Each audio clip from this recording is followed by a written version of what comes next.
តោះសួស្តីអ្នកទាំងអស់គ្នាថ្ងៃនេះខ្ញុំមកប្រាប់ពីរបៀបលេងប្រភេទ drone i7 Pro ប្រភេទ shot tele ធម្មតាបងប្អូន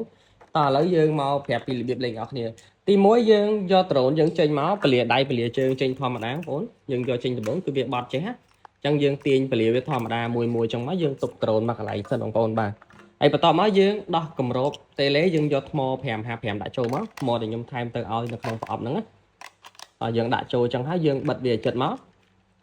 ចឹងខ្ញុំប្រាប់ពីរបៀបបេតុងមួយសិនកន្លែងនេះយើងដាក់សម្រាប់ដាក់ទូរស័ព្ទយើងភ្ជាប់ចូលទូរស័ព្ទដើម្បីមើលកាមេរ៉ាបាទហើយបេតុងនៅខាងលើនេះគេដាក់អក្សរ spin នេះ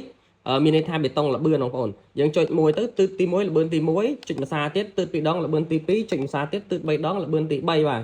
ហើយបេតុង360នេះមានន័យថាបេតុងអាឡាតបងប្អូនយើងហោះចឹងហើយយើងចុចអាឡាតវាវិលមកជុំបងប្អូនបាទហើយបេតុងខាងនេះគឺយើងចុចថតរូបស្លឹកហើយនឹងថតវីដេអូបាទហើយបេតុងនេះបេតុងចោះចតប៉ុន្តែយើងមិនបាច់ប្រើទេបេតុងនេះពេលយើងចង់ចុះយើងបញ្ជាខាងនេះទៅហើយកន្លែងនេះកន្លែងសេរីកាមេរ៉ាចុះនេះគេដាក់រូបកាមេរ៉ាចុះកន្លែងនេះសេរីកាមេរ៉ាឡើង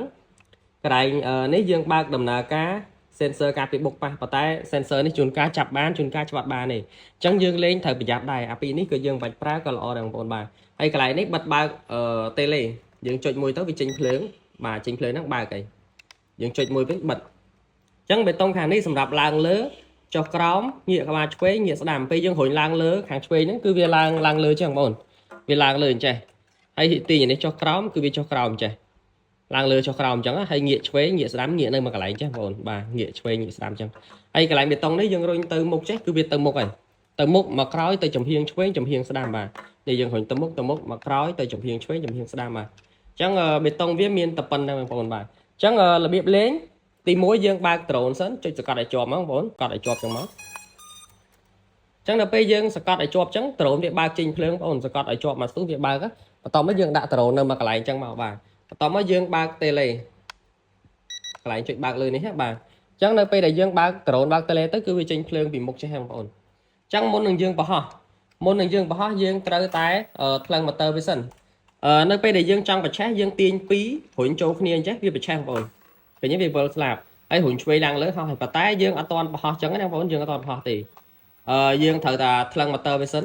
ថ្លឹង motor ធ្វើម៉េចថ្លឹង motor ហ្នឹងបានន័យថាថ្លឹង motor ទាំង4ហ្នឹងឲ្យវាស្មើគ្នាដើម្បីហោះទៅកុំឲ្យវាសូវរេពេកណា